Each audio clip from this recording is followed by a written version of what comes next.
bom dia, cavalheiros, pessoal do oitavo ano. Quero chamar a atenção para esse aspecto das revoltas do período regencial. A gente viu o período regencial, a gente viu as características ali do início do governo de Dom Pedro II, a gente viu que foi precipitada a maioridade dele, foi emancipado, porém a gente precisa ver por quê, quais eram os elementos dessa crise. E um dos elementos importantes dessa crise eram justamente essas revoltas. Ok? Pois bem, a gente viu o período regencial. O período regencial foi o período da regência, quando aconteceu que Dom Pedro I não estava agradando muito boa parte da população, boa parte dos líderes políticos e renunciou. Renunciou sem deixar um herdeiro hábil ao trono. Dom Pedro II, no caso Pedro de Alcântara, era herdeiro, mas não tinha condições de assumir devido à sua idade. Ele tinha 5 anos de idade. Pois bem, durante o período que Dom Pedro II não poderia assumir, foi se instalado uma regência. Pessoas queriam governar no lugar do imperador. A gente já viu. Houve as regências trinas e depois as regências unas. Certo? Lembrando que as regências eles herdaram os conflitos políticos e a crise econômica do governo de Dom Pedro I. Além disso, havia muita contestação. Muitas províncias, longe da capital, Rio de Janeiro, se sentiam negligenciadas. Além disso, não reconheciam uma autoridade, em alguns casos, dessa regência. Nesse sentido, houveram diversas revoltas. Lembre-se também que o período regencial ele foi marcado pela disputa de poder entre os federalistas, os liberais, aqueles que queriam um maior poder para as províncias, e os centralistas, os conservadores, que queriam um poder central forte. Sempre houve esse conflito aí no período regencial. Ambos eram uma maneira de lidar com os problemas. O federalismo, ele em tese concederia mais poder às províncias e atenderia às demandas locais, acabando com as revoltas. O centralismo concentraria poder no que seria o governo federal e através desse poder ele iria impactar as províncias para que elas acabassem com as revoltas. São duas maneiras diferentes de tentar atacar um problema de revolta no país, ok? Mas de modo geral, essas revoltas do período regencial são revoltas em busca de poder, de autonomia para as províncias, ok? Agora a gente vai especificar cada uma delas. Quer dizer, as 5 mais importantes: cabanagem, balaiada, sabinada, revolta dos malês, revolta dos farrapos. Ok? Vamos dar seguimento.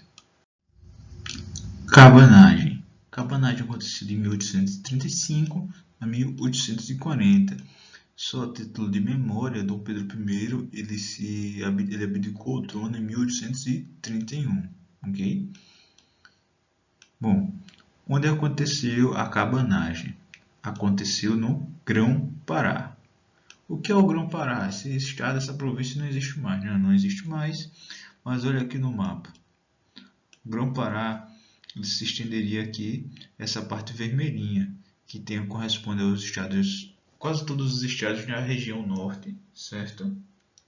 Porém, o Acre ainda não tinha sido anexado às terras brasileiras. Então, pensou em Grão-Pará, a gente está pensando no que hoje a gente chama de região norte. Pará, Amazonas, Roraima, etc. Ok? Bom, para lembrar de cabanagem, lembrar do Pará, lembre-se que é uma região de muitos rios. E muitos desses revoltosos eram ribeirinhos que moravam em cabanas. Por isso essa revolta recebeu o nome de cabanagem. Ok? Bom, eles se sentiam negligenciados pelo poder central, ok? Sentiam negligenciados e muito antes da independência, muito das ordens, muito do comércio era tratado diretamente com Portugal. Então existia um contato direto com Portugal. Quando aconteceu a independência, houve esse conflito aí, no sentido de um conflito de estrutura, porque antes eles lidavam diretamente com Portugal e agora vão ter que lidar com outra província, que é o Rio de Janeiro. E muitas vezes eles sentiam que ajudavam, contribuíam com os impostos, mas não recebiam o devido tratamento enquanto província. E essa sensação de desconsideração, de negligência, também se agravou ainda mais com o período regencial. Okay? Bom, sobre a liderança dos fazendeiros Félix Clemente e Francisco Vinagre, culminou a execução do então governador da província, Bernardo Lobo de Souza. O que a gente precisa saber sobre a revolta da cabanagem? Olha, só para vocês lembrarem e gravarem isso aqui, não o nome da pessoa em si, mas o fato dele ser governador da província. O governador da província morreu. Então, só para vocês terem uma ideia das características de violência dessa revolta. Ela foi, provavelmente, todas as revoltas tiveram seus graus de violência, mas uma coisa característica da cabanagem é esse aspecto de violência, sim. Cerca de 30% da população do Grão-Pará morreu nesse conflito. Okay?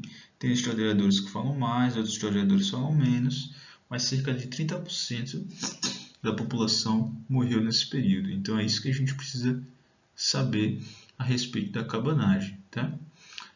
Ela aconteceu no Grão-Pará. O que é o Grão-Pará? É muito daquilo que a gente chama hoje de região norte. Por quê? Porque eles se sentiam negligenciados pelo poder regencial. Foi uma revolta muito violenta, inclusive culminou com a morte do então governador da província do Grão-Pará, certo? Que enfim levou essa revolta. Como muitas outras revoltas, quando aconteceu a crise da maioridade, Dom Pedro II assumiu, ele usou a anistia. O que é a anistia? É a perdão dos crimes cometidos, certo? Ele usou a anistia como moeda de troca com os revoltados, ok? Com a cabanagem não foi diferente. Então, cessou-se o conflito da cabanagem nesse sentido, ok? Quando o Dom Pedro assume, começa-se uma nova esperança no sentido de acabou o período regencial, agora vai ser outro governante totalmente diferente. Então, com a promessa de anistia que foi concedida, muitos cabanos pararam a guerra e isso culminou no fim do movimento. Balaiada. O que a gente precisa lembrar sobre a balaiada? Aconteceu de 1838 a 1841. Aconteceu aonde? No Maranhão. Ok? For lembrar de balaiada, vai lembrar de balaios, certo? Por quê? Porque as pessoas da balaiada, muitas delas eram pequenos artesãos, né, que trabalhavam com cestos, com confecções de palha. Outros eram escravos. Foi uma revolta caracterizada pela participação dos desfavorecidos, escravos e a camada mais pobre da sociedade. Okay? Essa revolta ela teve uma certa característica no início de desorganização. Foi um princípio de várias pessoas se revoltando com fatos diferentes. E depois, essa conglomeração de revoltas se uniu em um único movimento. Tá? Duque de Caxias, ele não era duque na época, porém essa pessoa que vinha se tornar duque de Caxias, ele participou da repressão à balaiada, ok? Como as outras as outras revoltas, ela foi extinguida, né? Ela acabou, ela terminou junto com a promessa de anistia. Mas nem todos aceitaram essa anistia, alguns permaneceram na revolta. O que acontece? Tem um grupo de revoltados, né? Nessas revoltas, obviamente, acabam acontecendo vários crimes. É uma guerra, então tem violência, tem mortes, tem saques, etc. Aí chega o imperador e fala: eu ofereço anistia para vocês. Bom, algumas pessoas, por mais que nem todos aceitem essa proposta de anistia, o que acontece? Algumas pessoas aceitam e saem do conflito. Isso enfraquece o lado dos revoltosos. Então fica mais fácil acabar com a rebelião. Em alguns casos, há a situação de que as pessoas, de modo geral, quase todos já revoltam, aceitam a anistia, mas mesmo quando algumas pessoas já revoltam, não aceitam, o movimento é enfraquecido. Ok? Então, houve morte dos líderes do movimento que resistiram, que não aceitaram a anistia. 1837 a 1838, bem curta, apenas sabe nada. As revoltas da Bahia, que aconteceram na Bahia, elas são as mais curtas, ok? Bom, sabe nada aconteceu onde? Na Bahia. Ela é curta? Aconteceu na Bahia. Bom, por que esse nome? Porque o líder era Sabino, era Francisco Sabino o nome dele. Então ficou a revolta do Sabino, a revolta de Sabinada. Essa revolta, dentre outras coisas, ela era uma revolta contra o recrutamento obrigatório. Hoje para a gente é normal chegar aos 18 anos e se alistar, né, os homens. Mas para a época isso era uma novidade e isso incomodou muitas pessoas. Lembrando que nessa mesma época estava se desenvolvendo os conflitos lá no sul, que a gente também vai ver, a Guerra de Farroupilha. Então houve essa perspectiva de recrutamento obrigatório, ok? E isso revoltou Sabino, que movimentou a cidade combatendo essa perspectiva. Essa revolta ela não tinha intenções separatistas. Ela não tinha. As outras revoltas, em alguns casos, existia esse discurso separatista também. A gente quer isso, isso e isso, e enquanto isso não for atendido, a gente se separa e forma um governo independente. No Grão-Pará vai até a proclamação da República. Entendeu? Porém, na Sabinada não houve. E outra característica de revoltas curtas. Revolta curta é revolta duramente reprimida. A revolta é curta porque acabam com a revolta logo. Ok? Então o que a gente precisa saber sobre a Sabinada? Sabinada é uma revolta curta, durou apenas 2 anos. Se é uma revolta curta, as revoltas mais curtas desse período aconteceram na Bahia, então a gente já fica ligado nisso. Francisco Sabino foi o líder da Sabinada, por isso o nome. Ela foi uma revolta contra a perspectiva de recrutamento obrigatório, além das outras demandas econômicas, que todas as revoltas como essa têm, porém ela não tinha uma intenção separatista. E ela foi duramente reprimida, certo? As revoltas curtas elas aconteceram na Bahia por coincidência. Porém, as revoltas curtas elas são duramente reprimidas e por isso são curtas. Ok? A revolta dos malês ela também aconteceu na Bahia. Ela é uma revolta curta, só durante 1835. E foram reprimidos. Ok? Reprimidos rapidamente. Então é uma característica de revoltas curtas. É uma revolta muito atípica. Ela é uma revolta de cunho religioso. Alguns escravos na Bahia, os malês, eles tinham vindo de regiões do norte da África. Eles eram islâmicos. Esses escravos islâmicos queriam mudanças no regime. Existe uma diferenciação, historiadores, dizendo que eles queriam fazer um reino ali islâmico. Outros não, dizem que eles queriam apenas liberdade religiosa, para eles viverem a fé islâmica deles. Outros diziam que eles queriam, além da liberdade religiosa, gostariam de alforria. Bom, de modo geral, essa revolta é vista como uma revolta religiosa. E essa é a principal característica. As revoltas dos malês ela é feita por islâmicos. Essa revolta ela foi curta e não teve muito sucesso por algumas características. Primeiro, os revoltados usavam armas brancas. Armas brancas são armas que não disparam, que não usam pólvora. Por exemplo, facas, espadas, lanças, coisas do tipo. Certo? Ela foi motivada justamente, essa é a característica predominante, da proibição de praticar seus cultos religiosos. E os malês? Que a religião era dos malês? Eles eram islâmicos. Então, foco nisso, certo? Eles eram islâmicos. Eles foram, como já citado, reprimidos rapidamente e com intensidade. E como eles utilizavam armas brancas, eles não tiveram tanta oportunidade de defesa.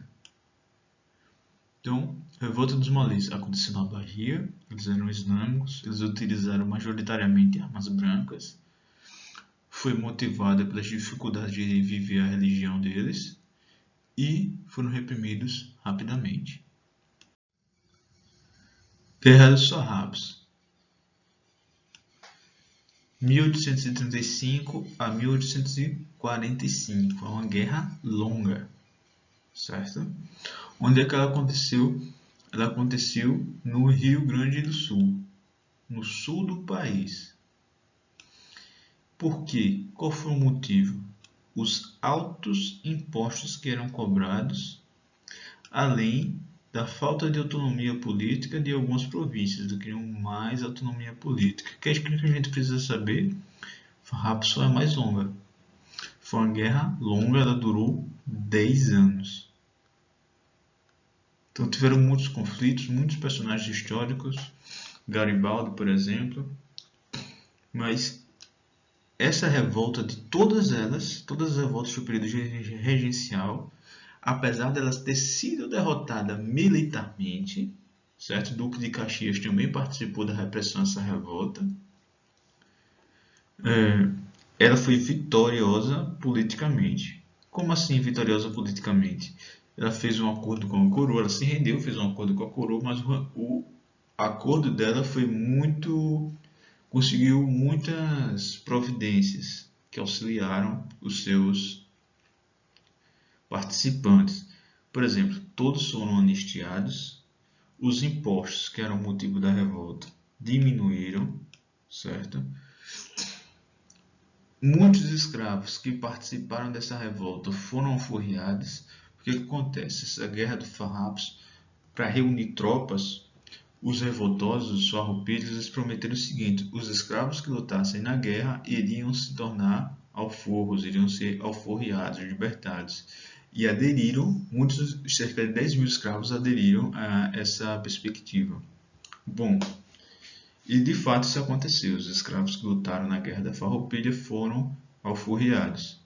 Então, eles conseguiram diversas demandas políticas que eles gostariam. Então, foi uma vitória política. Eles venceram as batalhas? Algumas. Mas, de modo geral, eles foram derrotados militarmente. Mas, politicamente, eles conseguiram as demandas deles, ok? Bom, pessoal, é isso que eu quero que vocês gravem sobre essas revoltas do período regencial. Percebam que a mais duradoura ela até durou durante o governo do Dom Pedro II, ok? Mas é isso. Até a próxima aula.